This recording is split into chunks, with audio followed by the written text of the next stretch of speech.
Good morning student. जैसा कि आप जानते हैं कि हम एटम के बारे में स्टडी कर रहे हैं प्रेजेंट टाइम में। हम एटम पार्ट फर्स्ट और एटम पार्ट सेकंड में हम ऑलरेडी परमाणु के 3 मॉडल स्टडी कर चुके हैं। नंबर 1 डाल्टन का परमाणु सिद्धांत, नंबर 2 थॉमसन का परमाणु सिद्धांत, और पार्ट सेकंड में जो हमने स्टडी किया था वो था रदरफोर्ड का परमाणु मॉडल। लास्ट क्लास में हमने रदरफोर्ड परमाणु मॉडल के बारे में बात की है। उससे ही कनेक्टेड बोर मॉडल होगा। कुछ हम इसको लिंकअप करने के लिए थोड़ा सा ब्रीफ समरी हम देना चाहेंगे कि रदरफोर्ड ने हमें क्या बताया। रदरफोर्ड ने बताया था कि परमाणु एक खोखले गोले के समान होता है। परमाणु एक खोखले गोले के समान होता है जिसका अधिकांश भाग खोखला होता है। जिसका अधिकांश भाग क्या होता है? खोखला होता है, खाली पड़ा होता है। और उसने बताया कि परमाणु के सेंटर पर एक छोटा सा भाग होता है। उसने इसको न्यूक्लियस या नाभिक का नाम दिया। किसका नाम दिया? न्यूक्लियस या नाभिक का नाम दिया। साथ ही उसने बताया कि जिसमें परमाणु का समस्त धनावेश उपस्थित होता है। जिसमें परमाणु का समस्त धनावेश उपस्थित होता है। लास्ट में उसने बताया कि इलेक्ट्रॉन कहां पर है परमाणु में। उसने कहा कि इलेक्ट्रॉन इस नाभिक के चारों ओर, इलेक्ट्रॉन इस नाभिक के चारों ओर ठीक वैसे ही चक्कर लगाते हैं। इलेक्ट्रॉन इस नाभिक के चारों ओर ठीक वैसे ही चक्कर लगाते हैं जैसे कि सूर्य के चारों ओर ग्रह चक्कर लगाते हैं। जैसे कि सूर्य के चारों ओर ग्रह चक्कर लगाते हैं। तो ये मॉडल हमने पहले ऑलरेडी स्टडी कर लिया है।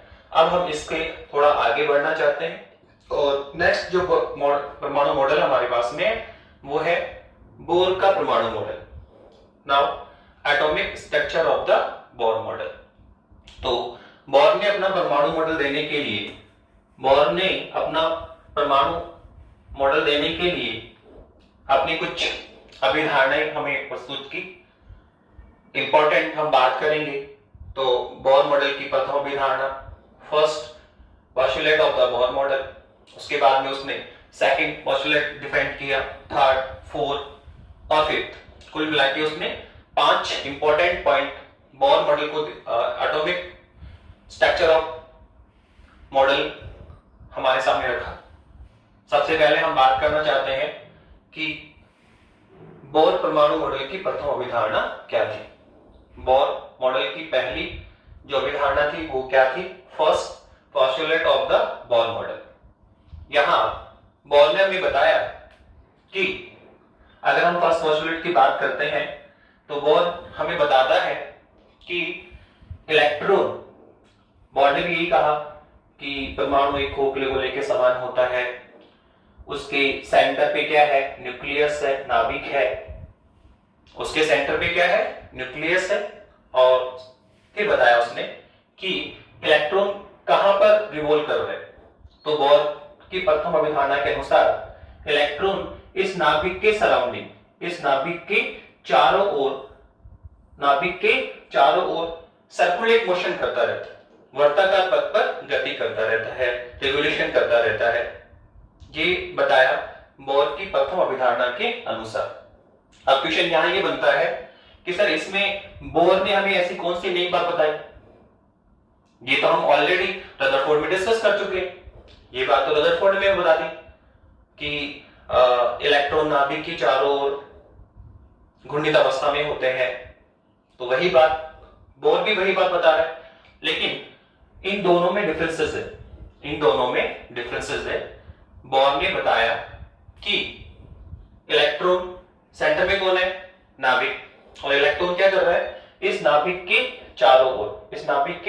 चारों ओर सर्कुलेट मोशन करता है, वर्ताकार पथ पे गति करता रहता है। और रदरफोर्ड ने बताया कि इलेक्ट्रॉन नाभिक के चारों क्या कर रहा है? वर्ताकार पथ पे गति कर रहा है। पर दोनों में अंतर है। बोर ने हमें बताया कि इलेक्ट्रॉन नाभिक के चारों ओर कहीं पर भी चक्कर नहीं लगा सकता।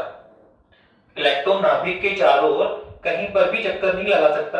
उसको कुछ फिक्स ऑर्बिट मिलते हैं, कुछ स्टेबल ऑर्बिट भी कह सकते हैं उनको। कुछ फिक्स ऑर्बिट होते हैं, उन्हीं में वो रिवॉल्व कर सकता है।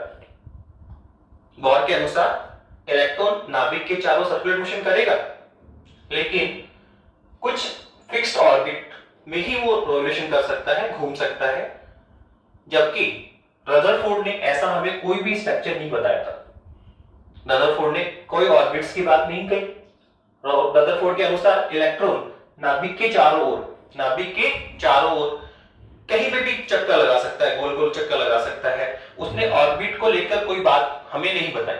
जबकि बोर ने बताया कि ऐसा नहीं है, इलेक्ट्रॉन नाभिक के चारों ओर सर्कुलेट मोशन तो करता है, पर किसी फिक्स ऑर्बिट में इस नाभिक के चारों ओर क्या होते हैं, कॉस होते हैं। क्या होते हैं? ऑर्बिट्स होते हैं, कॉस होते हैं, जिनमें इलेक्ट्रॉन नाभिक के चारों ओर क्या करता है, सर्कुलेट मोशन करता रहता है। तो यही है बोर मॉडल की प्रथम अभिधारणा, first postulate of the Bohr model.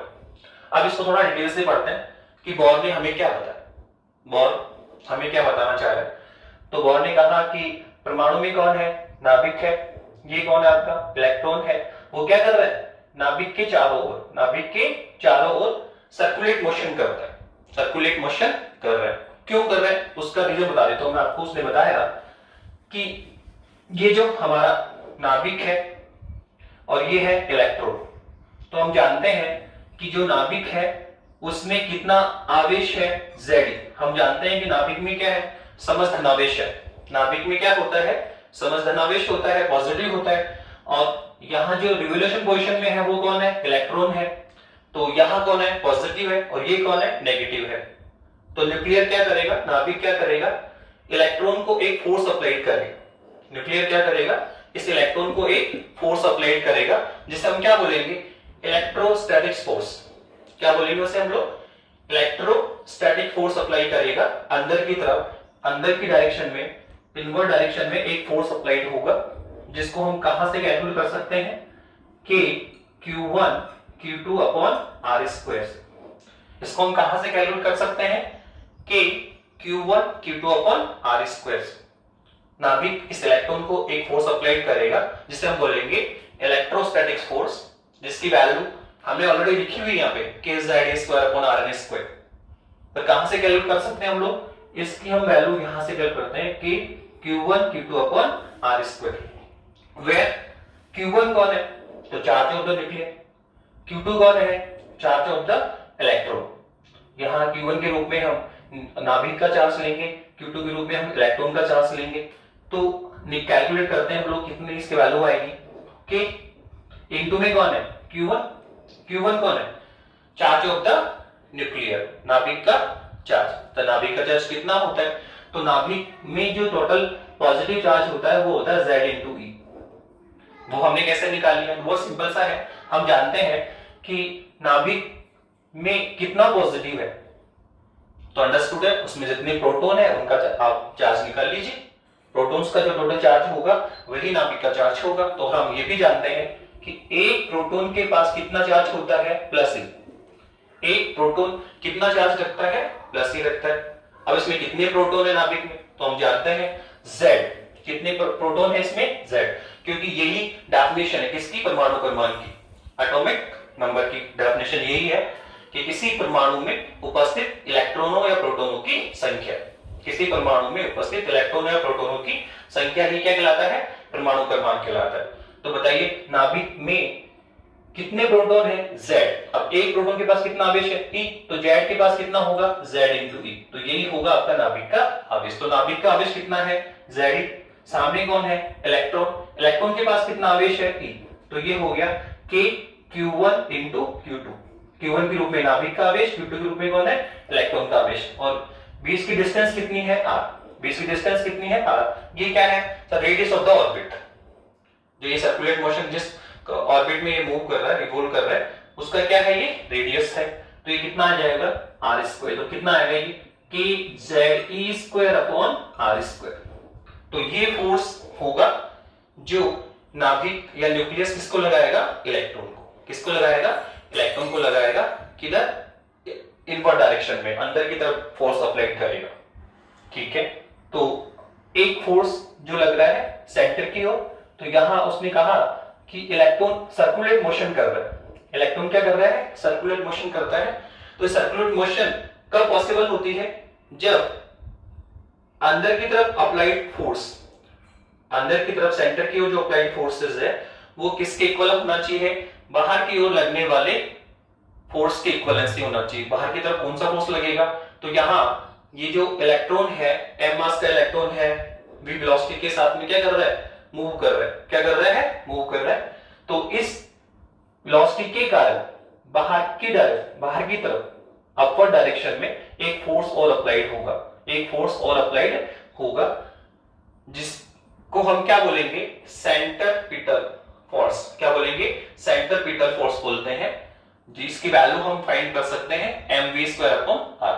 इसकी वैल्यू कितनी होती है, mvn²/r, जहां m कौन है, mass of the electron, v कौन है, इलेक्ट्रॉन जिस वेलोसिटी के साथ में यहां मूव कर रहा है, और r कौन है, r है रेडियस ऑफ द ऑर्बिट, इस ऑर्बिट, इस वर्ताकार कक्षा की त्रिज्या जिसमें वो मूव कर रहा है, रिवॉल्व कर रहा है, राइट। तो यहां कुल मिला के दो तरह के फोर्सेस लग रहे हैं इलेक्ट्रॉन पर। जब इलेक्ट्रॉन सर्कुलेट मोशन में गति कर रहा है तो यहां दो तरह के फोर्सेस लग रहे हैं, एक लग रहा है, ठीक है, अभिकेंद्रीय बल, और एक लग रहा है आपका अपकेंद्रीय बल।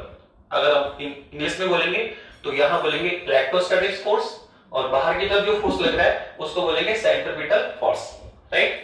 अब वर्ताकार पथ में मोशन कब संभव होगा, जब अंदर की ओर अप्लाइड फोर्स बाहर की ओर अप्लाइड फोर्स के क्या होना चाहिए, इक्वल होना चाहिए।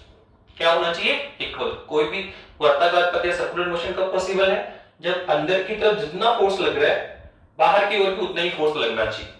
अगर अंदर का फोर्स ज्यादा हो गया तो इलेक्ट्रॉन इनसाइड गिर जाएगा, अगर बाहर का फोर्स ज्यादा हो गया तो इलेक्ट्रॉन आउटसाइड गिर जाएगा।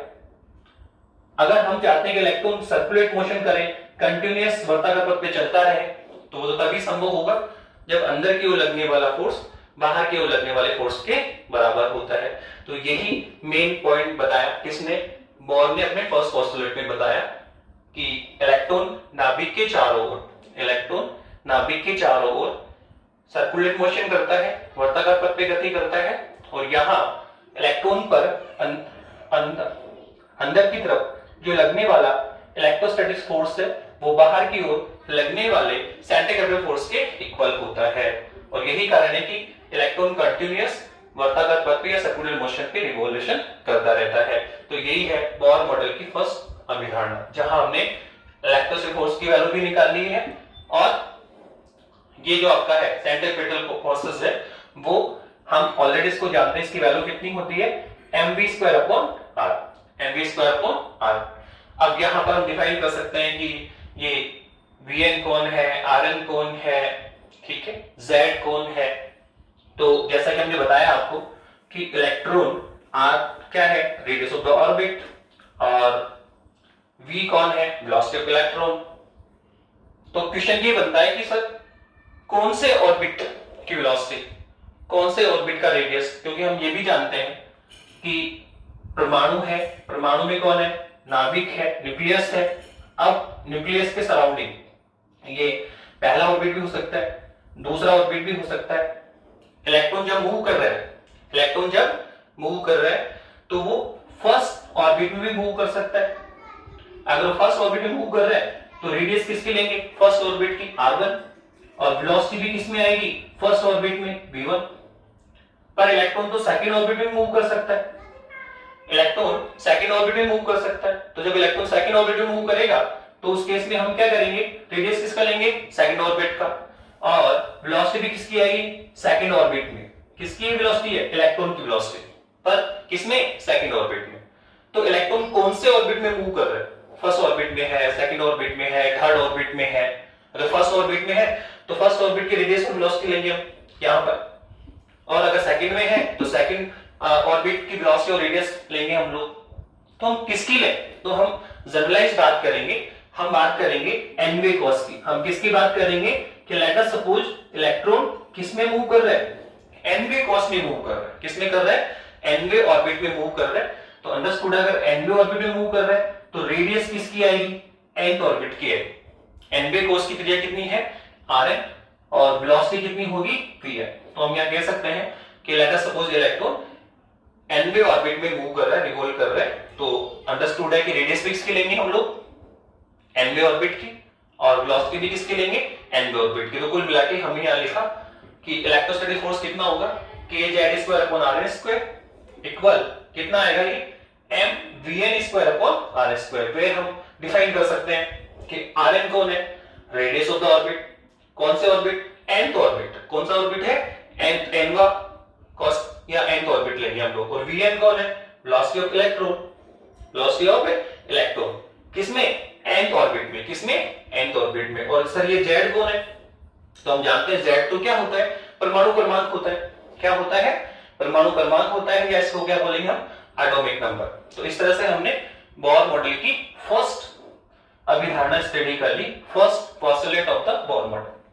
हम बोर मॉडल की बात करें तो यहाँ पे फर्स्ट और सेकंड मोस्ट ऑफ जो इसका मॉडल है वो फर्स्ट पोस्टुलेट और सेकंड पोस्टुलेट पे ही डिपेंडेंट है। इसको आप थोड़ा ढंग से समझिए, ठीक है, क्योंकि आगे की जितनी भी हम कैलकुलेशन करेंगे, जैसे रेडियस ऑफ द ऑर्बिट निकालेंगे, वेलोसिटी ऑफ इलेक्ट्रॉन निकालेंगे, एनर्जी ऑफ इलेक्ट्रॉन निकालेंगे, तो आगे की जितनी भी हम कैलकुलेशन करेंगे वो सब ऑलमोस्ट फर्स्ट पोस्टुलेट और सेकंड पोस्टुलेट पे बेस होती है।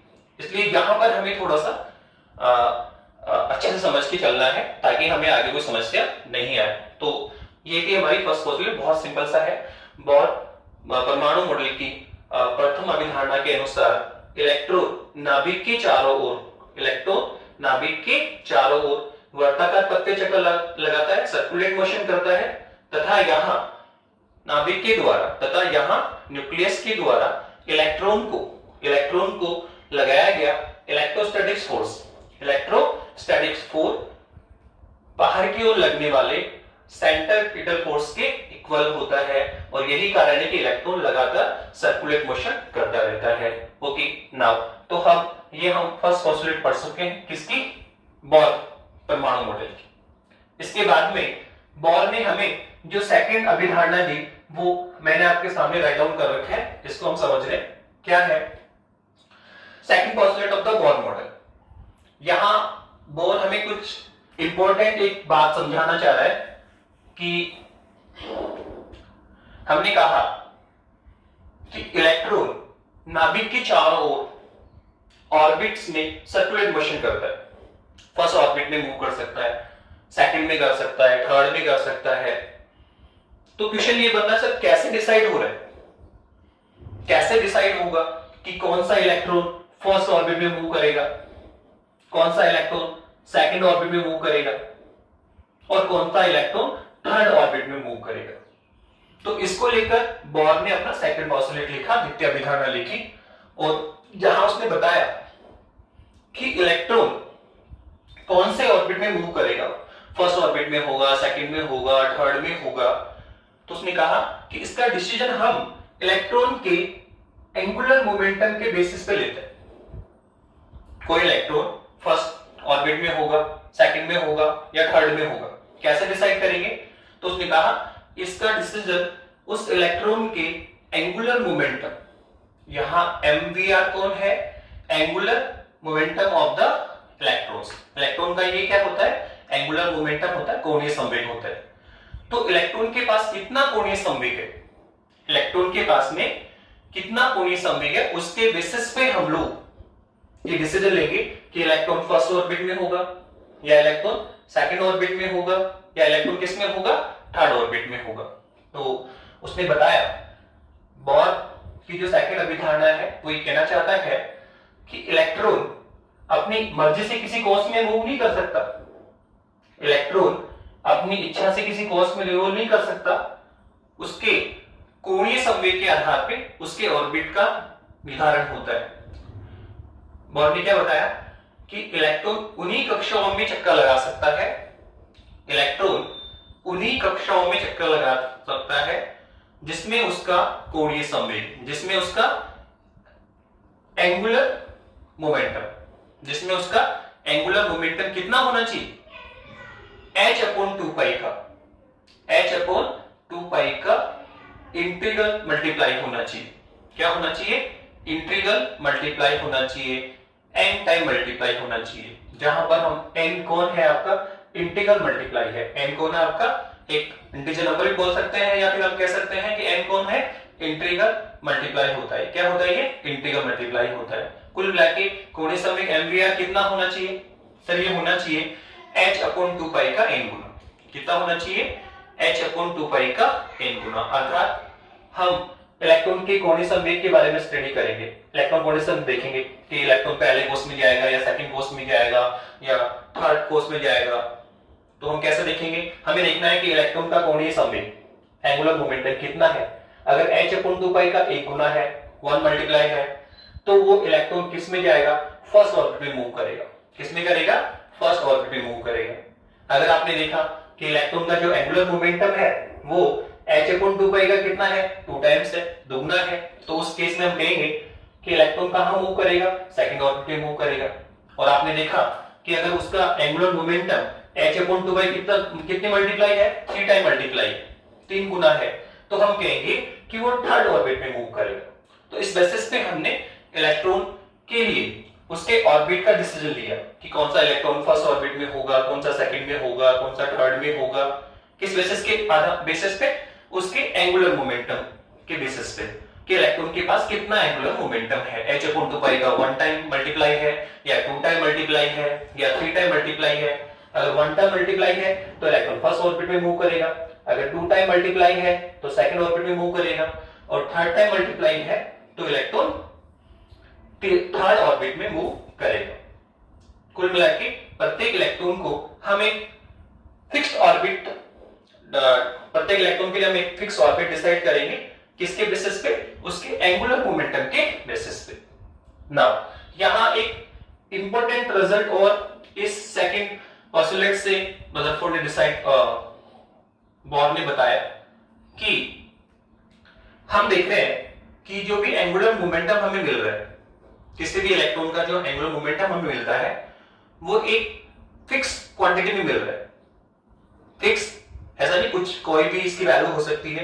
एंगुलर मोमेंटम की एक फिक्स्ड वैल्यू होती है, वो h/2 का मल्टीप्लाई के रूप में होगा। या तो मोमेंटम कितना होगा? h/2 होगा, या फिर कितना होगा? इसका डबल होगा, या फिर इसका 3 टाइम होगा, या इसका 4 टाइम होता है। मतलब अर्धगोलज नहीं होता, हाफ टाइम नहीं होगा। कभी भी आपको ऐसा देखने को नहीं मिलेगा कि कोणीय संवेग एम्बियर कितना है, half time of the h/2 या 3.5 h/2। ऐसा कभी भी हमें देखने को नहीं मिलता है कि जो एंगुलर मोमेंटम होता है उसका एक फिक्स अमाउंट होगा, उसके मल्टीप्लाई में चलता है वो h/2 का 1 गुना या दुगना या 3 गुना। और अगर हम इसको थोड़ा सा आगे और समझें तो हम कह सकते हैं कि इलेक्ट्रॉन के पास में जो एंगुलर मोमेंटम हमें मिल रहा है, एंगुलर मोमेंटम हमें मिल रहा है वो कितना मिल रहा है? देखो आप कि हम यहां कह सकते हैं कि जो भी एंगुलर मोमेंटम है उसको हम h/2 के रूप में डिवाइड कर पाएंगे। h/2 के रूप में क्या कर पाएंगे? डिवाइड कर पाएंगे। देखिए जैसे एंगुलर मोमेंटम कितना है? h/2 है, तो आपने लिख दिया दैट इज h/2। अगर ये h/2 का 2 टाइम है तो इसको हम लिख सकते हैं h/2 प्लस h/2। आपने देखा कि ये तो h/2 का 3 गुना है, तो आप इसको ऐसे लिख दें h/2 plus h/2 plus h/2। तो आप देख रहे हैं अगर 4 टाइम है, अगर 4 टाइम है तो कौन सा ऑर्बिट में होगा? फोर्थ ऑर्बिट में होगा। और यहां पे हम इस एंगुलर मोमेंटम कैसे डिवाइड करेंगे? h/2 plus h/2 plus h/2 plus h/2।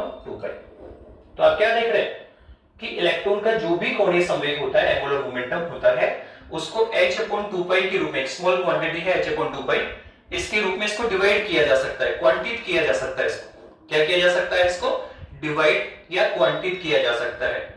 इसी कारण यहां एक इंपॉर्टेंट हमारे लिए रिजल्ट लिखा बोर ने कि थसवी से हम क्या कह सकते हैं कि angular momentum the orbiting electrons, जो एंगुलर मोमेंटम किसका है? ऑर्बिटिंग इलेक्ट्रॉन्स का होता है, उसको हम क्या कर सकते हैं? क्वांटिस कर सकते हैं, तोड़ सकते हैं। क्वांटिट किया जा सकता है, तोड़ा जा सकता है। तो यही कोणीय संवेग का क्वांटीकरण भी कहलाता है। यही कोणीय संवेग का क्वांटीकरण भी कहलाता है। तो इस तरह से बोर ने एक सेकंड अभिधारणा लिखी, second postulate of the Bohr model. हम वापस एक बार देख लेते हैं, बहुत सिंपल है। बोर ने बताया कि इलेक्ट्रॉन अपनी इच्छा से किसी ऑर्बिट में मूव नहीं कर सकता।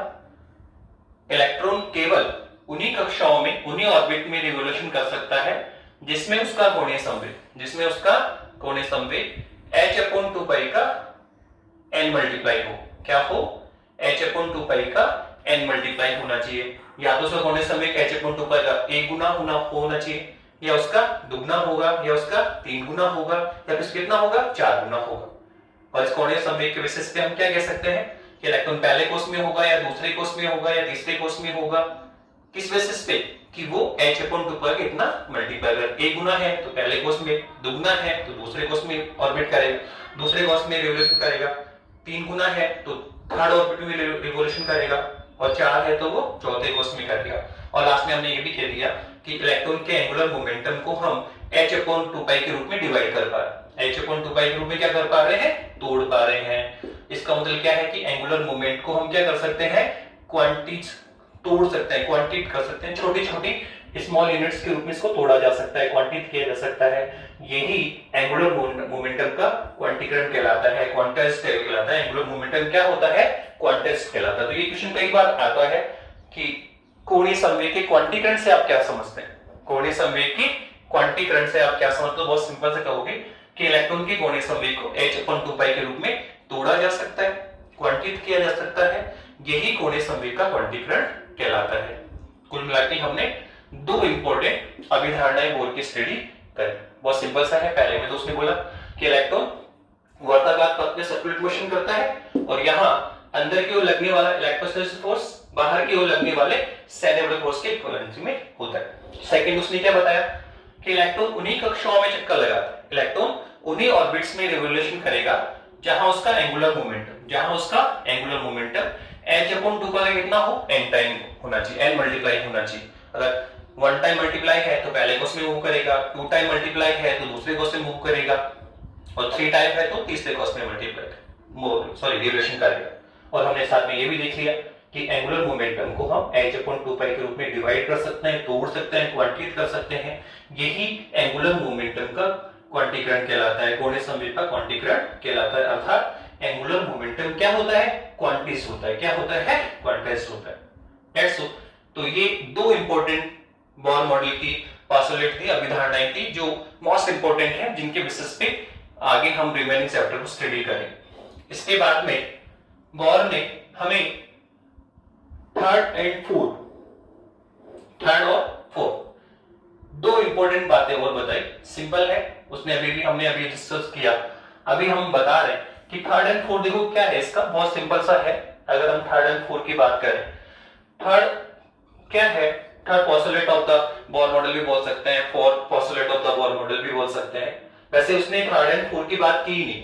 उसने बोला फर्स्ट पोस्टुलेट, फिर उसने बोला सेकंड पोस्टुलेट, फिर डायरेक्ट कहां चला जाएगा? फिफ्थ पे, 5वीं अभिधारणा में चला जाएगा। वो सेकंड, थर्ड और फोर्थ के बारे में बात नहीं करता, उसने अभिधारणा ही नहीं बोली, बस उसने स्टेटमेंट लिखा कि थर्ड पे वो क्या बताना चाह रहा है और फोर्थ पे वो क्या बताना चाह रहा है। तो देखो थर्ड पे उसने क्या बताया, हमने अभी भी बोला कि सेकंड पोस्टुलेट में हमने क्या बोला, द्वितीय अभिधारणा में हमने क्या बोला कि इलेक्ट्रॉन, प्रत्येक इलेक्ट्रॉन एक निश्चित कक्षा में चक्कर लगाता है, एक फिक्स ऑर्बिट में मूव करता है। अभी भी हमने बोला कि प्रत्येक इलेक्ट्रॉन, ऐसे नहीं कि इलेक्ट्रॉन अपनी इच्छा से किसी भी कोष में मूव करेगा, किसी भी ऑर्बिट में मूव रिवोल्यूशन करेगा, नहीं। प्रत्येक इलेक्ट्रॉन के लिए एक फिक्स्ड ऑर्बिट होता है जिससे में उसको रिवोल्यूशन करना है, जिसमें उसको घूमना है। किस बेसिस पे? साल अभी तो समझा है आपने। सेकंड पोस्टुलेट, द्वितीय अभिधारणा कि कोणीय संवेग के आधार पर इलेक्ट्रॉन के पास कितना एंगुलर मोमेंटम है, 1 टाइम मल्टीप्लाई है, 2 टाइम मल्टीप्लाई है, 3 टाइम मल्टीप्लाई है, उसके बेसिस पे उसकी हम किसी ऑर्बिट का डिसाइड करेंगे कि वो फर्स्ट ऑर्बिट में होगा, सेकंड में होगा, थर्ड में होगा या फोर्थ में होगा। तो हम ये जान चुके हैं कि प्रत्येक इलेक्ट्रॉन एक फिक्स्ड ऑर्बिट में, एक निश्चित कक्षा में ही चक्कर लगाएगा, एक निश्चित कक्षा में ही चक्कर लगाता है। तो ये जो फिक्स ऑर्बिट होता है इलेक्ट्रॉन का, वो पहले कोष में होगा या दूसरे में होगा या तीसरे में होगा। किस बेसिस पे? एंगुलर मोमेंटम के वैल्यू के आधार पे कि एंगुलर मोमेंटम उसके पास कितना है, 1 गुना है, 2 गुना है, 3 गुना है। उसके बेसिस पे प्रत्येक इलेक्ट्रॉन को एक फिक्स्ड ऑर्बिट डिसाइड होता है कि आपको यहीं पे रिवोल्यूशन करना है, यहीं पे घूमना है। तो जो फिक्स ऑर्बिट होता है इलेक्ट्रॉन का, उसको हम क्या बोलते हैं? स्टेबल ऑर्बिट बोलते हैं। स्थायी कक्षा बोलते हैं या क्या बोलते हैं? स्टेबल ऑर्बिट बोलते हैं। तो ये है बोर मॉडल का थर्ड स्टेटमेंट। बहुत सिंपल सा है कि बोर परमाणु मॉडल के अनुसार प्रत्येक इलेक्ट्रॉन एक फिक्स ऑर्बिट में रिवॉल्व करता है, इसके बेसिस पे, एंगुलर मोमेंटम की बेसिस पे। तो ये जो फिक्स ऑर्बिट है वो उस इलेक्ट्रॉन का क्या कहलाता है? स्टेबल ऑर्बिट कहलाता है, या इसकी स्थायी कक्षा भी बोलते हैं। तो ये है इसका थर्ड जो स्टेटमेंट बोर ने हमें बताया। इसके बाद में एक अदर स्टेटमेंट बोर ने हमें और बता दिया, फोर्थ रूप में उसने हमें एक स्टेटमेंट और बताया। तो देखो वो क्या बताना चाह रहा है। थर्ड में तो उसने क्या बताया कि एवरी इलेक्ट्रॉन क्या कर रहा है? एक फिक्स ऑर्बिट में चक्कर लगाता है। इस फिक्स ऑर्बिट को हम क्या बोलते हैं? उसके स्टेबल पोजीशन कहलाता है। स्टेबल ऑर्बिट बोलते हैं। कह दिया कि प्रत्येक इलेक्ट्रॉन एक निश्चित कक्षा में चक्कर लगाता है, फिक्स ऑर्बिट में रिवोल्यूशन करता है, तो ये इसका स्टेबल ऑर्बिट कहलाता है। अब फोर्थ में वो क्या बोलना चाह रहा है? उसने बोला, फोर्थ स्टेटमेंट में बोर क्या बोलना चाह रहा है कि जब तक इलेक्ट्रॉन अपने स्टेबल ऑर्बिट में मूव करता है, जब तक इलेक्ट्रॉन अपने स्टेबल ऑर्बिट में रिवोल्यूशन करता रहता है, तो ना तो वो ऊर्जा का उत्सर्जन कर सकता है, और ना ही वो ऊर्जा का अवशोषण कर सकता है। ये एक इंपॉर्टेंट उसने बात बोर ने हमें बताई कि जब तक इलेक्ट्रॉन अपने स्टेबल ऑर्बिट में मूव करता है, रिवोल्यूशन करता है, तो स्टेबल ऑर्बिट में गति करता हुआ इलेक्ट्रॉन, उस पे दो कंडीशन है। क्या? कि ना तो वो ऊर्जा का उत्सर्जन करेगा, अर्थात ना तो वो एनर्जी क्या करेगा? एमिट कर सकता है, ना तो ऊर्जा उत्सर्जन करेगा, एमिट कर सकता है, ना ही वो ऊर्जा को एब्जॉर्ब कर सकता है। कब तक? जब तक वो अपने स्टेबल ऑर्बिट में है। जब तक इलेक्ट्रॉन स्टेबल ऑर्बिट में मूव करता रहता है, तब तक ना तो वो एनर्जी का एमिट करेगा, ना तो एनर्जी का उत्सर्जन करेगा, और ना ही वो एनर्जी का एब्जॉर्प्शन करेगा। तो ये है फोर्थ। क्या है ये? आपका फोर्थ है। इस तरह से हमने कितने पोस्टुलेट स्टडी कर ली है? 4। फर्स्ट आपने देख ही लिया कि अंदर की तरफ लगने वाला इलेक्ट्रोस्टैटिक फोर्स बाहर की ओर लगने वाले सेंट्रीफ्यूगल फोर्स के इक्वल होता है, इसलिए यहाँ पर जिसका मोशन पाथ ऑफ मोशन होगा, कैसा होगा? सर्कुलेट होगा।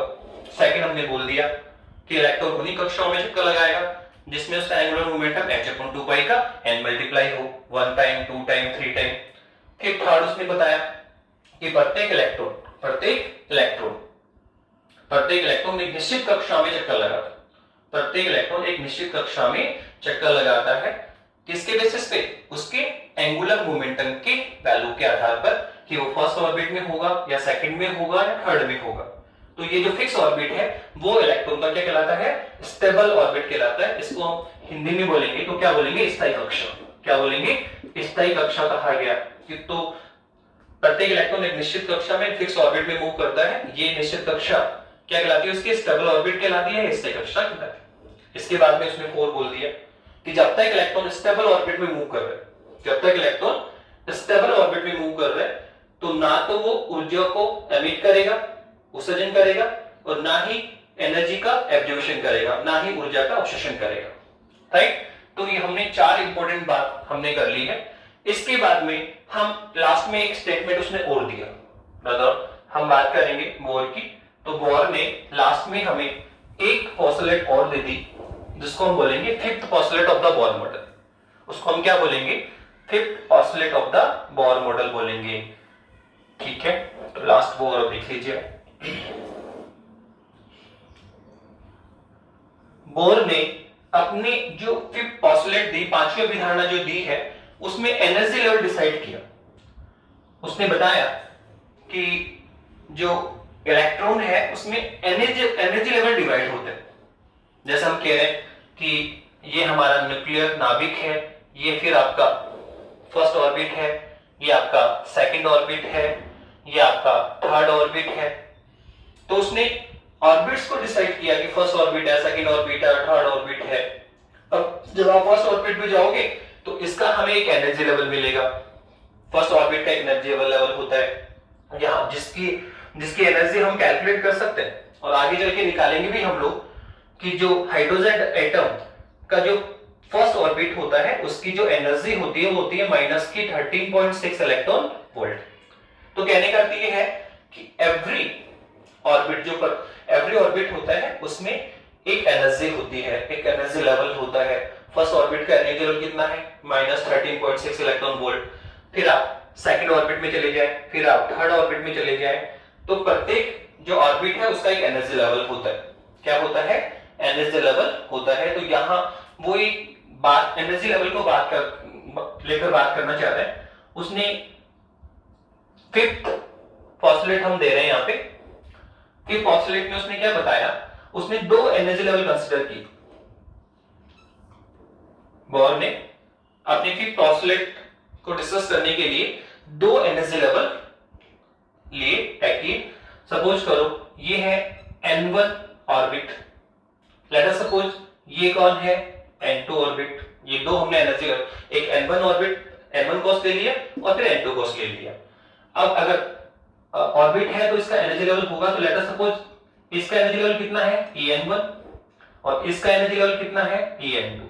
इसका एनर्जी लेवल कितना है En2। तो उसने दो एनर्जी लेवल ले रखे हैं, दो ऑर्बिट ले लिए n1 n2, जिसका एनर्जी लेवल कितना है En2 और En1 और En2। अब इलेक्ट्रॉन हमने क्या कहा था कि थर्ड और फिफ्थ पॉस्टुलेट में क्या बोला कि जब तक एवरी इलेक्ट्रॉन एक फिक्स ऑर्बिट में मूव करता है वो उसका स्टेबल ऑर्बिट कहलाता है। फिर हमने ये बोला कि जब तक इलेक्ट्रॉन अपने स्टेबल ऑर्बिट में होता है तो ना तो वो ऊर्जा एमिट करेगा और ना ही अब्जॉर्ब करेगा, ऊर्जा का उत्सर्जन भी नहीं करेगा और अवशोषण भी नहीं कर सकता। लेकिन यहां वो बोल रहे हैं क्या, फिफ्थ में उसने बताया कि इलेक्ट्रॉन जब तक अपने स्टेबल ऑर्बिट में होता है, जब तक अपने स्टेबल ऑर्बिट में होता है तब तक तो ना तो वो ऊर्जा का उत्सर्जन करेगा और ना ही अवशोषण करेगा। लेकिन अगर वो अपने ऑर्बिट को चेंज करे,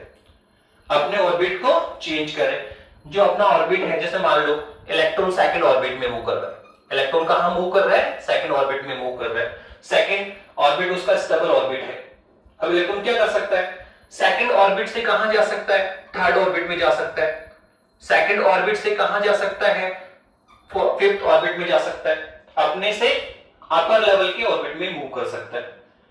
इसका रिवर्स भी हो सकता है, इलेक्ट्रॉन सेकंड ऑर्बिट में है तो वो सेकंड से फर्स्ट ऑर्बिट में मूव कर सकता है। तो क्या कर सकता है इलेक्ट्रॉन, अपनी जो स्टेबल ऑर्बिट है उससे या तो अपर एनर्जी लेवल पे चल जाएगा, हायर ऑर्बिट में चला जाएगा, या फिर क्या कर सकता है वो अपने स्टेबल ऑर्बिट से, अपने स्थिर कक्षा से लोअर एनर्जी लेवल है जो नीचे वाले ऑर्बिट है उनमें मूव कर सकता है। तो यहां को वही बताना चाह रहे हैं कि इलेक्ट्रॉन अगर अपने स्टेबल ऑर्बिट से, अगर इलेक्ट्रॉन अपने स्टेबल ऑर्बिट से अपर लेवल में जाए, ठीक है, अपने ऑर्बिट से कहां जाए, अगर वो अपर एनर्जी लेवल पे जाता है, हायर ऑर्बिट्स में जाता है, तो यहां पे क्या करेगा, वो एनर्जी को एब्जॉर्ब करता है। क्या करता है, एनर्जी का एब्जॉर्ब करेगा, अवशोषण करेगा। अगर इलेक्ट्रॉन निम्न कोश से, ठीक है, निम्न कोश से उच्च कोश में मूव करे, लो एनर्जी लेवल से हाई एनर्जी लेवल पे जाएगा, तो वो एनर्जी का क्या करेगा, अवशोषण करेगा। क्या करेगा, अवशोषण करेगा।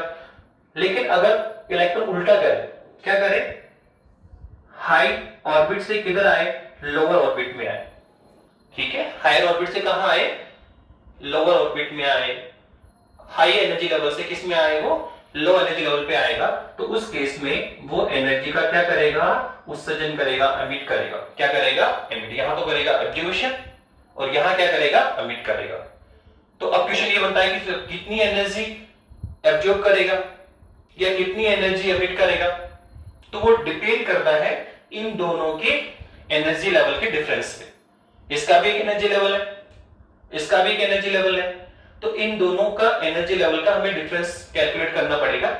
जितना इनका एनर्जी डिफरेंस होगा उतनी ही एनर्जी यहां वो एब्जॉर्ब करेगा, अगर उसको लोअर एनर्जी लेवल से कहां जाना है, अपर एनर्जी लेवल पे, और अगर उसको उतनी ही एनर्जी वो यहां पे क्या करेगा, एमिट करेगा, उत्सर्जन करेगा, अगर उसको कहां जाना है, अपर एनर्जी लेवल से कहां जाना है, लोअर पे आना है। फॉर एग्जाम्पल मैं बता दूं आपको कि जैसे हम यहाँ क्या समझ सकते हैं कि दो एनर्जी लेवल आपके लिए, माना इसका एनर्जी लेवल कितना है 5 इलेक्ट्रॉन वोल्ट। अब इलेक्ट्रॉन को फर्स्ट लेवल से ऊपर जाना है, ठीक है, अपर एनर्जी लेवल पे जाना चाह रहा है। तो यहां जब इलेक्ट्रॉन इस ऑर्बिट में है तो उसका एनर्जी लेवल कितना है 2 इलेक्ट्रॉन वोल्ट है। अब उसको जाना कहां पर है, वो अपने हायर ऑर्बिट में जाना चाह रहा है जिसका एनर्जी लेवल कितना है 5 इलेक्ट्रॉन वोल्ट है। तो अंडरस्टूड है, इलेक्ट्रॉन अगर इस एनर्जी लेवल पे आना चाहता है, इस ऑर्बिट में आना चाहता है, तो उसकी एनर्जी लेवल 2 से इंक्रीज होकर कितना होना चाहिए 5 होना चाहिए। यहां तो उसका एनर्जी लेवल 2 ही है। अगर उसको ऊपर यहां इस सेकंड ऑर्बिट में आना है तो उसको अपनी एनर्जी लेवल कितनी लानी पड़ेगी 5 इलेक्ट्रॉन वोल्ट। उसका एनर्जी लेवल क्या होना पड़ेगा, इंक्रीज करना पड़ेगा। तो अब अगर उसको 2 से 5 पे आना है तो वो एनर्जी एब्जॉर्ब करेगा, कितनी करेगा सर 3 इलेक्ट्रॉन वोल्ट एनर्जी क्या करेगा एब्जॉर्ब करेगा। कितनी एनर्जी एब्जॉर्ब करेगा 3 इलेक्ट्रॉन वोल्ट। तो 2 से 5 पे जाना है तो 3 इलेक्ट्रॉन वोल्ट एनर्जी एब्जॉर्ब करेगा और कहां पहुंच जाएगा 5 इलेक्ट्रॉन वोल्ट एनर्जी लेवल पे, अर्थात सेकंड ऑर्बिट में चला जाएगा, अपर ऑर्बिट में चला जाएगा। लेकिन सपोज करो कि यहां इलेक्ट्रॉन अपर एनर्जी लेवल पे है, 5 इलेक्ट्रॉन वोल्ट पर है, उसको कहां आना है, इसको आना है नीचे ऑर्बिट में आना है जिसका एनर्जी लेवल कितना है 2 इलेक्ट्रॉन वोल्ट ही है। तो अगर यहां से इलेक्ट्रॉन लोअर एनर्जी लेवल पे आना चाह रहा है तो यहाँ 5 पे था, यहाँ पे 2 पर है, तो जब वो यहाँ पे मूव करेगा तो उसको अपना एनर्जी लेवल क्या करना पड़ेगा, कम करना पड़ेगा, डिक्रीज करना पड़ेगा। तो 5 से 2 पे आने के लिए वो कितनी एनर्जी को एमिट कर देगा 3 इलेक्ट्रॉन वोल्ट एनर्जी को क्या करेगा एमिट करेगा। तो ये हम आपको समझाना चाह रहे हैं कि इलेक्ट्रॉन अगर लो एनर्जी लेवल से अपर एनर्जी लेवल पे जाता है तो क्या करेगा एनर्जी एब्जॉर्ब करता है, और यदि इलेक्ट्रॉन हाई एनर्जी लेवल से लो एनर्जी लेवल पे आता है तो क्या करता है एनर्जी को क्या करता है एमिट करता है, उत्सर्जन करता है। तो यही है पांचवी पोस्टुलेट। फिफ्थ पोस्टुलेट है, क्या कहना चाह रहे हैं कि जब कोई इलेक्ट्रॉन लोअर ऑर्बिट से अपर ऑर्बिट में जाता है तो एनर्जी क्या करेगा एब्जॉर्ब करेगा, और यदि इलेक्ट्रॉन अपर ऑर्बिट से लोअर ऑर्बिट में मूव करता है तो एनर्जी क्या करेगा एमिट करेगा, उत्सर्जन करेगा। और कितनी एनर्जी एमिट या उत्सर्जन करेगा, तो उसने बोला जितना इसका एनर्जी गैप है, कितनी एनर्जी का एब्जॉर्प्शन होगा, कितनी एनर्जी को वो एमिट करेगा, तो जितना इसका एनर्जी गैप है। फॉर एग्जांपल इसका गैप कितना था 3 इलेक्ट्रॉन वोल्ट, तो कितनी एनर्जी एब्जॉर्ब कर रहा है 3 इलेक्ट्रॉन वोल्ट। अगर उसको अपर जाना है, यहां अगर उसको लोअर पे आना है तो कितनी एनर्जी एमिट कर रहा है 3 इलेक्ट्रॉन वोल्ट। तो जितना इसका एनर्जी गैप है उतना ही वो एनर्जी का एब्जॉर्ब या एमिट करता है। तो ये इसी को मैथमेटिकल रूप में लिख दिया कि इलेक्ट्रॉन के द्वारा एब्जॉर्ब की गई एनर्जी या एमिट की गई एनर्जी की जो वैल्यू है कितनी hν, क्या है hν, किसके इक्विवेलेंसी में होगा इन दोनों ऑर्बिट्स की एनर्जी डिफरेंसेस के बराबर। यही है आपकी पांचवी अभिधारणा, बोर मॉडल की पांचवी अभिधारणा कि जब कोई इलेक्ट्रॉन लोअर ऑर्बिट से अपर ऑर्बिट में जाता है तो वो एनर्जी का एब्जॉर्प्शन करता है, तथा अगर वो अपर ऑर्बिट से लोअर ऑर्बिट में आता है तो वो एनर्जी का उत्सर्जन करता है, एमिट करता है। और साथ में उसने बताया कि कितनी एनर्जी का एब्जॉर्प्शन या कितनी एनर्जी उत्सर्जन करेगा जितना इसका एनर्जी गैप होता है। तो कुल मिलाके हमने इस तरह से बोर मॉडल को कंप्लीटली स्टडी कर लिया। बोर ने अपने मॉडल में 5 अभिधारणाएं हमारे सामने रखी, जिसमें मोस्ट ऑफ की हम बात करेंगे तो इसका जो फर्स्ट पोस्टुलेट है, जो प्रथम अभिधारणा है, वो मोस्ट इंपॉर्टेंट है। सेकंड भी इंपॉर्टेंट है, इसको आपको मेमोराइज करना चाहिए, और क्योंकि बाकी रिमेनिंग चैप्टर इन्हीं के बेसिस पे चलेगा आगे।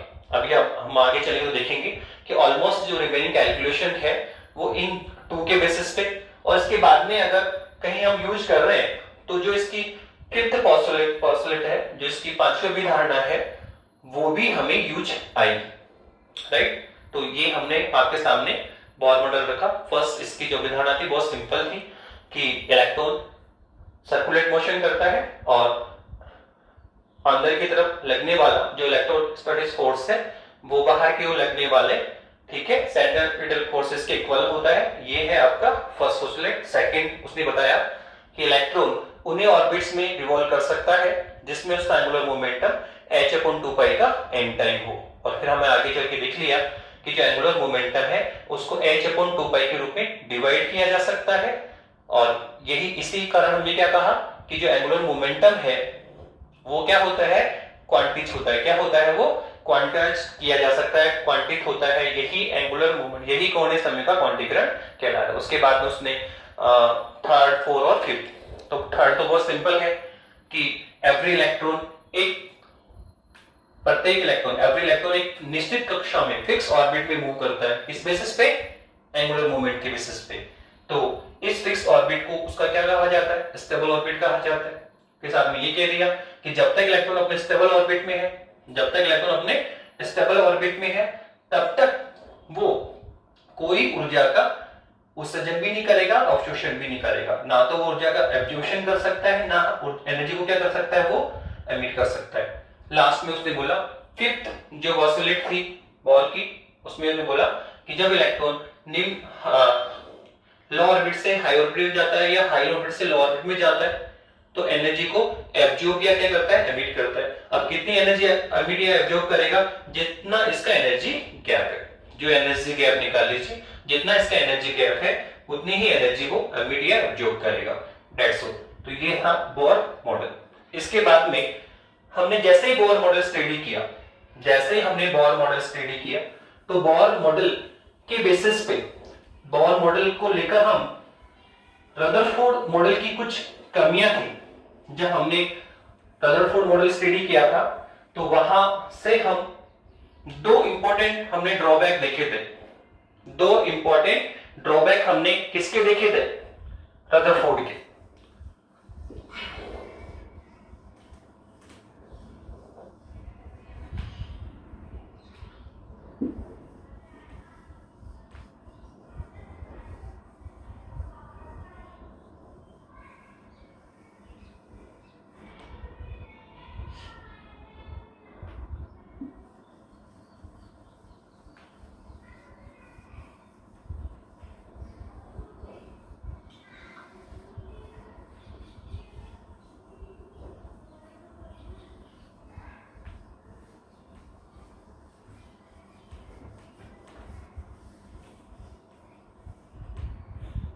नाउ अब हम बात करना चाह रहे हैं कि जब हमने रदरफोर्ड परमाणु मॉडल स्टडी किया था तो उसमें दो ड्रॉबैक हमने देखे थे जिनको लेकर रदरफोर्ड कोई स्पष्टीकरण नहीं दे पाया था। सर कौन सा ड्रॉबैक था? फर्स्ट ड्रॉबैक रदरफोर्ड का क्या था? रदरफोर्ड ने बताया हमें कि परमाणु में कौन है, न्यूक्लियस है सेंटर पे, और इलेक्ट्रॉन क्या कर रहा है सर, रिवॉल्व कर रहा है। इलेक्ट्रॉन क्या कर रहा है, न्यूक्लियस के सराउंडिंग क्या करता है, रिवॉल्व करता रहता है, राइट। ये रदरफोर्ड ने हमें बताया। बट अभी हम जानते हैं कि हम जानते हैं कि इलेक्ट्रॉन जो कंटिन्यूअस रिवॉल्विंग कर रहा है, निरंतर इसके सराउंडिंग सर्कुलर मोशन कर रहा है, तो वो क्या करता है, इलेक्ट्रोमैग्नेटिक वेव के रूप में सतत रूप से, कंटिन्यूअस रूप से क्या करता है, एनर्जी का एमिट करता है। एनर्जी को क्या करता है, एमिट करता है, ऊर्जा का उत्सर्जन करता है। अब जैसे ही हमने कहा कि भाई रिवोल्यूशन इलेक्ट्रॉन अगर रेगुलर एनर्जी एमिट करेगा तो अंडरस्टूड है उसकी एनर्जी लेवल, उसका जो energy level half M square है, या जो उसकी वेलोसिटी है, डेफिनेटली उसमें क्या आएगी, कमी आएगी।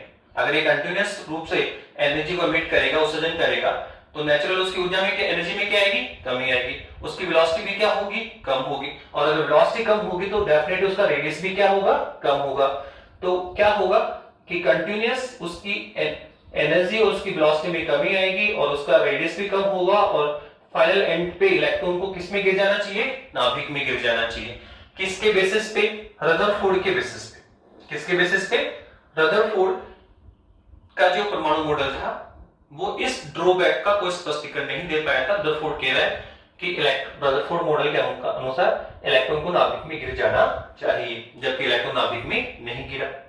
तो ये एक रदरफोर्ड मॉडल का ड्रॉबैक था कि इलेक्ट्रॉन जब नाभिक के सराउंडिंग वर्ताकार प्रक्षेपण लगाता है तो सतत रूप से ऊर्जा का कंटिन्यूस फॉर्म में एनर्जी एमिट करता है, उत्सर्जन करता है, जिससे उसकी ऊर्जा और वेग में निरंतर कमी आएगी और ऑर्बिट का जो रेडियस है कम होते हुए अंततः उसको नाभिक में गिर जाना चाहिए। ये एक ड्रॉबैक था किसका, रदरफोर्ड का। तो इस ड्रॉबैक को बोर ने समझाया, इस ड्रॉबैक को बोर ने समझाया। रदरफोर्ड तो कह रहा है कि इलेक्ट्रॉन नाभिक में गिर जाएगा, पर जबकि हमने प्रैक्टिकली क्या देखा, हमने प्रैक्टिकली क्या ऑब्जर्व करते हैं, प्रैक्टिकली हम देखते हैं कि भाई इलेक्ट्रॉन तो कभी नाभिक में गिरता ही नहीं, वो तो कंटिन्यूअस नाभिक के चारों ओर क्या कर रहा है, रिवॉल्विंग पोजीशन में घूमता रह रहा है, लगातार अनंत काल से घूम रहा है, वो कभी भी नाभिक में नहीं गिरता। तो इसको किसने स्पष्ट किया, रदरफोर्ड कह रहा है इलेक्ट्रॉन नाभिक गिर जाएगा, जबकि इलेक्ट्रॉन नाभिक में नहीं गिरा। तो ऐसा क्यों, तो इसको बोर ने समझाया। बोर ने समझाया, अभी अभी हमने कहा था कि जो बोर की जो फोर्थ स्टेटमेंट बोर ने दिया था, क्या दिया था, थर्ड उसने दिया कि एवरी इलेक्ट्रॉन एक फिक्स ऑर्बिट में मूव करता है, उसको हम क्या बोलते हैं, उसको हम उसकी स्टेबल बोलते हैं, क्या बोलते हैं, स्टेबल ऑर्बिट बोलते हैं। ठीक है, ये इसका स्टेबल ऑर्बिट है। अब अगर हम बात करें, और साथ में उसने ये भी बताया कि जब तक इलेक्ट्रॉन अपने स्टेबल ऑर्बिट में होता है, स्टेबल ऑर्बिट में होता है, तो वो कोई ऊर्जा का उत्सर्जन नहीं करता, ना तो ऊर्जा का उत्सर्जन करता है और ना ही ऊर्जा का अवशोषण करता है, ना तो एनर्जी एमिट करता है और ना ही एनर्जी क्या करता है, एब्जॉर्ब करता है। तो इस स्टेटमेंट के आधार पे हम रदरफोर्ड के ड्रॉबैक को समझ सकते हैं कि इलेक्ट्रॉन नाभिक में क्यों नहीं गिरा। तो बोर ने बताया कि इलेक्ट्रॉन जब अपने स्टेबल ऑर्बिट में मूव करता है, जब इलेक्ट्रॉन अपने स्टेबल ऑर्बिट में मूव करता है तो उस समय वो कोई ऊर्जा का उत्सर्जन नहीं करता, वो कोई एनर्जी को एमिट नहीं करता। अब अंडरस्टूड है, अगर इलेक्ट्रॉन एनर्जी एमिट ही नहीं करेगा, ऊर्जा का उत्सर्जन नहीं करेगा, तो उसकी ऊर्जा में कभी कोई कमी नहीं आएगी। अंडरस्टूड है, उसके वेग में भी कोई कमी नहीं आएगी। तो हम कह सकते हैं उसका रेडियस भी कम नहीं होगा। अर्थात अगर वो कंटिन्यूअस रूप से एनर्जी उत्सर्जन नहीं कर रहा है तो उसकी ऊर्जा, वेग और त्रिज्या में कोई कमी नहीं आएगी और इलेक्ट्रॉन कभी भी नाभिक में नहीं गिरेगा। इस प्रकार बोर ने रदरफोर्ड के जो पहली कमी थी, ड्रॉबैक था, उसको पूरा किया कि इलेक्ट्रॉन नाभिक में क्यों नहीं गिरता। उसने बताया स्टेबल ऑर्बिट में इलेक्ट्रॉन कोई ऊर्जा का उत्सर्जन नहीं करता, जिससे उसकी ऊर्जा एनर्जी लेवल में कोई कमी नहीं आती और कभी भी इलेक्ट्रॉन नाभिक में नहीं गिरता। अब सेकंड ड्रॉबैक ऑफ रदरफोर्ड देखो आप कि रदरफोर्ड का सेकंड ड्रॉबैक क्या था। रदरफोर्ड ने सेकंड ड्रॉबैक तो बताया था, क्या रदरफोर्ड क्या कह रहा है कि न्यूक्लियस के सराउंडिंग इलेक्ट्रॉन जब घूर्णित पोजीशन में होता है तो वो सतत रूप से ऊर्जा का उत्सर्जन करता है, कंटिन्यूअस रूप से एनर्जी उत्सर्जित कर रहा है। और मैंने पहले बता दिया आपको कि जब एनर्जी एमिट होती है, ऊर्जा का उत्सर्जन होता है, तो हमें स्पेक्ट्रम देखने को मिलता है। हम कब कहेंगे कि हमें स्पेक्ट्रम देखने को मिलेगा, हम स्पेक्ट्रम देख पाएंगे, तो बहुत सिंपल सा है कि हमें ये देखना है कि एनर्जी कहां पे एनर्जी एमिट हो रही। जब जब एनर्जी उत्सर्जन होगा, ऊर्जा का उत्सर्जन होगा, हमें स्पेक्ट्रम देखने को मिलेगा। ठीक है, तो अब यहां पे क्या बोल रहे हैं कि कंटिन्यूअस एनर्जी, घूर्णित इलेक्ट्रॉन क्या कर रहा है, कंटिन्यूअस सतत रूप से ऊर्जा का उत्सर्जन करता है, कंटिन्यूअस ऊर्जा का उत्सर्जन करता है। अब जब कंटिन्यूअस ऊर्जा का उत्सर्जन हो रहा है तो जो हमें स्पेक्ट्रम है, जो हमारे पास स्पेक्ट्रम है, वो भी क्या मिलना चाहिए, सतत स्पेक्ट्रम मिलना चाहिए, कंटिन्यूअस स्पेक्ट्रम मिलना चाहिए। क्या मिलना चाहिए बताइए, कंटिन्यूअस स्पेक्ट्रम मिलना चाहिए। रदरफोर्ड के अनुसार घूर्णित इलेक्ट्रॉन कंटिन्यूअस रूप से या सतत रूप से एनर्जी एमिट करता है, उत्सर्जन करता है, इसलिए हमें स्पेक्ट्रम भी क्या मिलना चाहिए, सतत मिलना चाहिए। जबकि स्पेक्ट्रम मिला कैसा, रेखिक लाइन, कंटिन्यूअस स्पेक्ट्रम मिलना चाहिए। क्या मिलना चाहिए था, कंटिन्यूअस स्पेक्ट्रम मिलना चाहिए था। जबकि प्रैक्टिकली तौर पे हमने क्या देखा कि हमें कंटिन्यूअस स्पेक्ट्रम नहीं मिलता है, हमें कंटिन्यूअस स्पेक्ट्रम नहीं मिलता है, सतत स्पेक्ट्रम नहीं मिलता है, हमें क्या मिलता है, रेखिक स्पेक्ट्रम मिलता है। क्या मिलता है, हमें लाइन स्पेक्ट्रम मिलता है। क्या मिलता है, लाइन स्पेक्ट्रम मिलता है। तो ये रदरफोर्ड परमाणु मॉडल का सेकंड ड्रॉबैक था कि रदरफोर्ड के अनुसार इलेक्ट्रॉन कंटिन्यूस रूप से एनर्जी एमिट कर रहा है, तो स्पेक्ट्रम भी क्या मिलना चाहिए, कंटिन्यूस मिलना चाहिए, सतत मिलना चाहिए। जबकि प्रैक्टिकली हमने क्या देखा कि स्पेक्ट्रम हमें कंटिन्यूस ना मिलकर क्या मिलता है, रेखिक मिलता है। तो इस ड्रॉबैक को भी नील्स बोर ने समझाया। इस ड्रॉबैक का स्पष्टीकरण भी किसने दिया, बोर मॉडल ने दिया। बोर ने बताया कि पहली कभी तो क्या बताई बोर ने, कि स्टेबल ऑर्बिट में है तो कोई एनर्जी का उत्सर्जन नहीं करेगा, एमिट नहीं करेगा। एनर्जी एमिट नहीं कर रहा तो उसकी एनर्जी में कोई कमी नहीं आएगी, वो इलेक्ट्रॉन कभी भी नाभिक में नहीं गिरेगा। दूसरा, तो सर इसको कैसे समझा रहा है? और अगर हम बोर को लें तो आपने अभी भी बताया कि स्पेक्ट्रम कब मिलता है, जब एनर्जी एमिट होगी, एनर्जी का उत्सर्जन होगा, ऊर्जा का उत्सर्जन होगा, तब हमें स्पेक्ट्रम देखने को मिलता है। अब आप कह रहे हैं कि बोर ने कह दिया कि भाई कॉस में ऑर्बिट में रिवॉल्व करते समय इलेक्ट्रॉन कोई ऊर्जा का उत्सर्जन ही नहीं करता। तो बोर के अकॉर्डिंग तो अगर कोई एनर्जी एमिट ही नहीं हो रही है, एनर्जी का उत्सर्जन ही नहीं है, तो बोर के अकॉर्डिंग तो ना तो हमें कंटिन्यूस स्पेक्ट्रम मिलना चाहिए और ना ही हमें लाइनर स्पेक्ट्रम मिलना चाहिए। रदरफोर्ड कम से कम ये तो कह रहा था कि स्पेक्ट्रम कंटिन्यूस मिलना चाहिए, माना कि कंटिन्यूस नहीं मिला पर लाइनर तो मिला। पर अगर हम किस पर जा रहे हैं, बोर की जो चौथा स्टेटमेंट है उस पर जाए, तो बोर तो कह रहा है कि इलेक्ट्रॉन एनर्जी का एमिट करता ही नहीं, उत्सर्जन करता ही नहीं, तो इसके हिसाब से तो ना तो कंटिन्यूस मिलना चाहिए ना लाइनर मिलना चाहिए। तो इस पे बोर ने पलट के जवाब दिया। इस पर बोर ने पलट के जवाब दिया कि मैंने ये कहा कि इलेक्ट्रॉन ऊर्जा का उत्सर्जन नहीं करता। मैंने ये कहा कि इलेक्ट्रॉन ऊर्जा का उत्सर्जन नहीं करता, कब? जब तक वो अपने स्टेबल ऑर्बिट में होता है। जब तक वो अपने स्टेबल ऑर्बिट में होता है तो वह ऊर्जा का उत्सर्जन नहीं करता, माना कि अवशोषण भी नहीं करता। फिलहाल हम उत्सर्जन बोल रहे हैं कि उत्सर्जन नहीं करता, पर मैंने ये नहीं कहा कि वो कभी भी एनर्जी को एमिट नहीं कर सकता, कभी भी ऊर्जा का उत्सर्जन नहीं कर सकता। अगर वो अपना ऑर्बिट चेंज करेगा, अगर इलेक्ट्रॉन अपना ऑर्बिट चेंज करेगा, कैसे? स्टेबल ऑर्बिट में हुआ, ठीक है, ये फर्स्ट, ये सेकंड और ये थर्ड। सपोज करो इलेक्ट्रॉन सेकंड ऑर्बिट में है, ये इसकी स्टेबल पोजीशन है, स्टेबल ऑर्बिट है। तो अगर इलेक्ट्रॉन अपने ऑर्बिट को चेंज करे, स्टेबल ऑर्बिट में है, सेकंड कॉस में है, और सेकंड से कहां चले जाए, वो थर्ड में चला जाए, तो अपने अपना ऑर्बिट चेंज किया, या फिर सेकंड से किस में आ जाए, फर्स्ट में आ जाए। अगर जब तक इलेक्ट्रॉन अपने स्टेबल ऑर्बिट में है तब तक एनर्जी एमिट नहीं करता या अब्जॉर्प्शन नहीं करता। लेकिन अगर इलेक्ट्रॉन अपने ऑर्बिट को चेंज करेगा, ठीक है, अपने ऑर्बिट से अपर ऑर्बिट में जाएगा या लोअर ऑर्बिट में जाएगा, अपर एनर्जी लेवल पे जाएगा या लोअर एनर्जी लेवल पे जाएगा, तो डेफिनेटली ऊर्जा का एब्जॉर्प्शन भी करेगा और ऊर्जा का उत्सर्जन भी करेगा। तो यहां उसने कहा कि स्टेबल ऑर्बिट में इलेक्ट्रॉन कंटिन्यूअस रूप से एनर्जी एमिट नहीं करता है, ऊर्जा का उत्सर्जन नहीं करता है, केवल कुछ विशेष परिस्थितियों में, ठीक है, कुछ स्पेशल कंडीशन में, जब electron lower upper energy level से, जब इलेक्ट्रॉन अपर एनर्जी लेवल से किस में आता है, लोअर एनर्जी लेवल पे आता है। किस में आता है, अपर एनर्जी लेवल से लोअर एनर्जी लेवल पे आता है, तो उसी कंडीशन में वो ऊर्जा का उत्सर्जन करता है, एनर्जी एमिट करता है। तो आप देख रहे हैं कि इलेक्ट्रॉन यहां कंटिन्यूअसली, इलेक्ट्रॉन बोर के अनुसार इलेक्ट्रॉन कंटिन्यूअस फॉर्म में एनर्जी का एमिट नहीं करता है, केवल विशेष परिस्थिति में, स्पेशल कंडीशन में, जब वो अपर एनर्जी लेवल से किस में आता है, लोअर एनर्जी लेवल पे आता है, तभी वो ऊर्जा का उत्सर्जन करता है। और यही कारण है कि हमें स्पेक्ट्रम कंटिन्यूअस प्राप्त ना होकर क्या मिलता है, लाइनर मिलता है। कंटिन्यूअस प्राप्त ना होकर क्या मिलता है, लाइनर मिलता है। कंटिन्यूअस एनर्जी एमिट नहीं हो रहा तो स्पेक्ट्रम भी कंटिन्यूअस नहीं होगा, ठीक है। एनर्जी का जो उत्सर्जन है वो कभी कभार देखने को मिलता है, कब? जब इलेक्ट्रॉन अपने ऑर्बिट को चेंज करे, अपर एनर्जी लेवल से किस में आए, लोअर एनर्जी लेवल में, तो कभी कभार ही हमें ऊर्जा का उत्सर्जन देखने को मिलेगा, एनर्जी का एमिट देखने को मिलेगा। और इसी कारण कहते हैं कि स्पेक्ट्रम हमें कंटिन्यूअस रूप से देखने को नहीं मिलता, कभी कभार देखने को मिलता है, अर्थात रेखीय स्पेक्ट्रम मिलता है। तो इस प्रकार नील्स बोर ने रदरफोर्ड परमाणु मॉडल की दो जो ड्रॉबैक थे उनका स्पष्टीकरण दिया।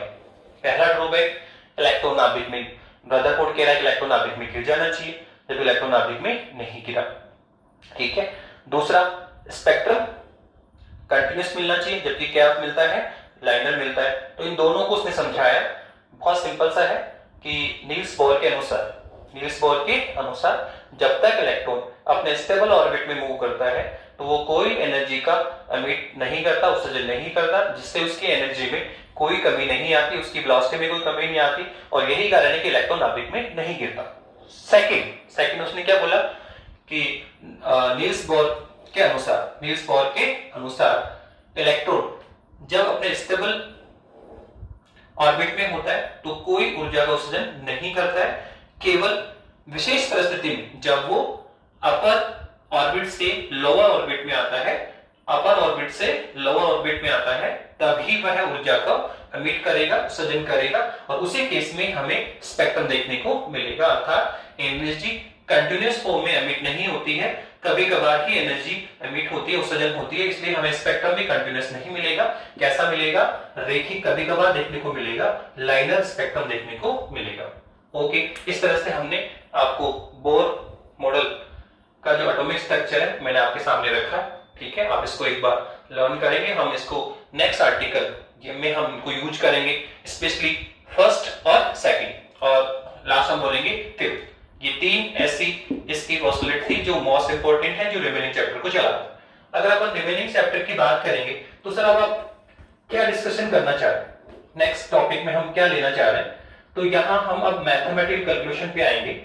हमने अभी देखा कि क्या है, न्यूक्लियर है, उसके सराउंडिंग क्या है, ऑर्बिट्स है, इलेक्ट्रॉन क्या कर रहा है, ऑर्बिट में मूव कर रहा है, इलेक्ट्रॉन क्या कर रहा है, ऑर्बिट में मूव कर रहा है। तो यहाँ पर हम किसकी बात करेंगे, यहाँ हम बात करेंगे किसकी, कि एक सर्कुलेट मोशन हो रहा है, तो यहाँ हम उस ऑर्बिट के रेडियस की बात करेंगे कि जिस ऑर्बिट में इलेक्ट्रॉन मूव कर रहा है, उसका रेडियस कितना होगा, तो हम रेडियस कैलकुलेट करेंगे। सेकंड, जिस ऑर्बिट में इलेक्ट्रॉन मूव कर रहा है, तो उसमें डेफिनेटली उसके पास कुछ वेलोसिटी तो होगी, इलेक्ट्रॉन के पास कुछ वेलोसिटी होगी जिससे वो रिवोल्यूशन हो रहा है, रिवॉल्व कर रहा है, तो यहां इसकी वेलोसिटी भी फाइंड करेंगे। ठीक है, फर्स्ट तो क्या फाइंड करेंगे, रेडियस ऑफ द ऑर्बिट का रेडियस फाइंड करेंगे। फिर सेकंड, इस ऑर्बिट में कोई भी एनी ऑर्बिट है उसमें इलेक्ट्रॉन की वेलोसिटी क्या होनी चाहिए, वो भी फाइंड करेंगे। तो हम रेडियस फाइंड करेंगे, वेलोसिटी फाइंड करेंगे, ठीक है, rn। सेकंड, हम vn फाइंड करेंगे। थर्ड, सर और क्या फाइंड करना है, तो यहां जो इलेक्ट्रॉन मूविंग पोजीशन में है, जिस ऑर्बिट में इलेक्ट्रॉन मूव कर रहा है, तो यहां हम इलेक्ट्रॉन की एनर्जी भी फाइंड करेंगे, टोटल एनर्जी भी फाइंड करेंगे। तो नेक्स्ट हमारे ये टॉपिक होंगे कि जो सर्कुलेट मोशन इलेक्ट्रॉन करता है उस ऑर्बिट में जब मूव करता है तो उस ऑर्बिट का रेडियस क्या होगा, उस ऑर्बिट में उसकी वेलोसिटी क्या होगी, सेकंड, उस ऑर्बिट में इलेक्ट्रॉन की टोटल एनर्जी क्या होगी, ये हम नेक्स्ट बात करेंगे। Okay, thank you.